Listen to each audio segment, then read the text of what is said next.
ये वाला कर्ता और क्रिया का मेल, कर्ता और क्रिया का मेल, ध्यान से देखिएगा मैं क्या बोल रहा हूं, कर्ता और क्रिया का मेल। एक बार फिर से बोल रहा हूं, कर्ता और क्रिया का मेल। अभी हमने पुरुष, पुरुष हमने समझ लिया वहीं पर, समझे ना आप, पुरुष वहीं पर मैंने आपको समझाया था कि पुरुष क्या होता है, प्रथम पुरुष, मध्यम पुरुष, उत्तम पुरुष, मैंने आपको समझाया था ना, याद करिए। अभी भी तो समझाया था पुरुष क्या होता है, प्रथम पुरुष जो कि थर्ड पर्सन होता है, मध्यम पुरुष जो कि सेकेंड पर्सन होता है, और उत्तम पुरुष जो कि फर्स्ट पर्सन होता है। तो यहाँ पर विभक्ति भी मैंने आपको समझाया, वचन भी समझाया, और लिंग जो भी मैंने आपको समझाया कि पुल्लिंग होता है, स्त्रीलिंग होता है और नपुंसक लिंग होता है। 3 लिंग होते हैं, वचन भी 3 होते हैं, विभक्ति 7 होता है, एक संबोधन होता है। पुरुष क्या होता है, पुरुष 3 होते हैं, कौन कौन, प्रथम पुरुष, मध्यम पुरुष और उत्तम पुरुष। तो आप समझ गए। अब मैं आपको समझा रहा हूं कर्ता और क्रिया का मेल। तो याद रखिएगा कि जहां पर एक वचन चीज जो होता है वो हमेशा एक के साथ आएगा। जैसे कि इंग्लिश में आप क्या करते थे, इंग्लिश में आप लिखते थे ना कि बॉय, बॉय क्या करेगा, बॉय रीड्स, लड़का पढ़ता है, तो ये सिंगुलर है तो ये भी सिंगुलर आया। उसी तरह संस्कृत में भी सेम आता है, ये सिंगुलर है तो ये भी सिंगुलर आएगा, मैं आपको बताऊंगा आगे। और संस्कृत में एक और चीज का खास ख्याल रखा जाता है, वो है पुरुष और विभक्ति का। जो ये पुरुष आप देख रहे हैं और जो ये विभक्ति देख रहे हैं, इसका खास ख्याल रखा जाता है संस्कृत में। जब आप कर्ता और क्रिया का मेल करते हैं, यानी कि जब आप वाक्य बनाते हैं, वाक्य बनाते हैं, तो उस टाइम पे इसका काफी यूज आता है। तो अब मैं आपको सिखाता हूं। तो अब मैं जो आपको समझाने जा रहा हूं वो संस्कृत का बहुत ही ज़्यादा इम्पॉर्टेंट पार्ट है। अगर आप इस पार्ट को नहीं समझते हैं अभी, तो आप कुछ भी नहीं समझेंगे। अभी तक हमने जितनी भी यहाँ पे अभी तक हमने जितने भी पापड़ बेले हैं, सिर्फ और सिर्फ अभी के लिए, तो अभी जो हम चीज़ सीखने वाले हैं ये बहुत ही ज़्यादा इम्पॉर्टेंट है। तो आप ध्यान से देखिए, वो है वाक्य रचना। जैसे कि यहाँ पर अगर मैं लिखता हूँ सह पठती, तो बिल्कुल सही है, जी हाँ। अगर मैं यहाँ पर लिखता हूँ त्वम, त्वम पठसी, तो ये भी सही है। अगर मैं यहाँ पर लिखता हूँ अहम पठामी, तो ये भी सही है, ठीक है।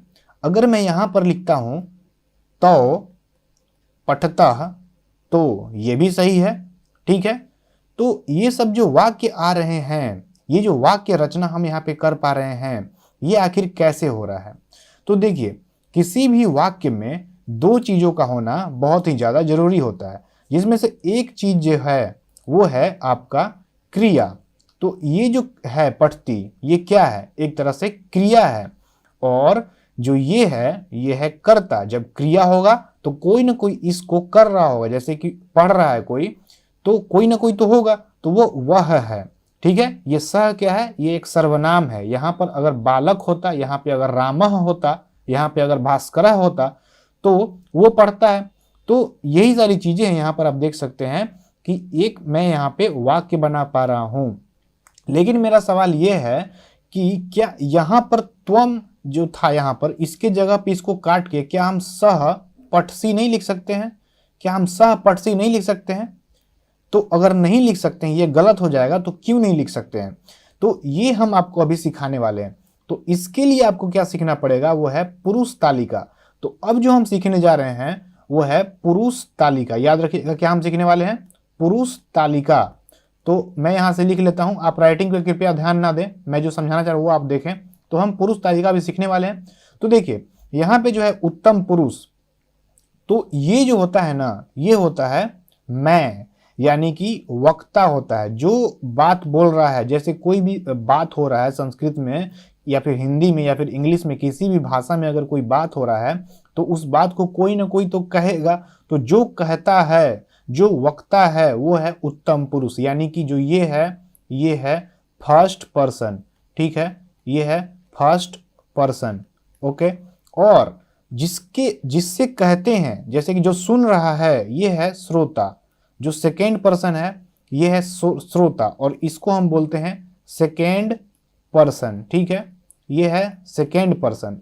और जो ये है प्रथम पुरुष, जिसके बारे में कहा जाए, जैसे कि मैं बोल रहा हूं आपसे, आप श्रोता हैं और मैं हूं वक्ता, लेकिन मैं बोल रहा हूं राम के बारे में, मैं बोल रहा हूं सीता के बारे में, मैं बोल रहा हूं गीता के बारे में। तो ये जो सब हैं, सब क्या है, सब है अन्य हैं, सब दूसरे हैं। और ये है थर्ड पर्सन। और ये सब जो है ये सब है थर्ड पर्सन, ठीक है। तो अभी तक आपने क्या सीखा कि जो उत्तम पुरुष है ये है वक्ता फर्स्ट पर्सन, जो मध्यम पुरुष है ये है श्रोता सेकंड पर्सन, और जो प्रथम पुरुष है ये है कोई भी आदमी, दूसरा आदमी जिसके बारे में बात हो रहा है, और वो है थर्ड पर्सन, ठीक है। तो जिसके बारे में बात हो रहा है, अब मैं यहां से टेबल बना दे रहा हूं आपको समझाने के लिए। ये देखिए, ये मैंने यहां से किया ऐसा ऐसा।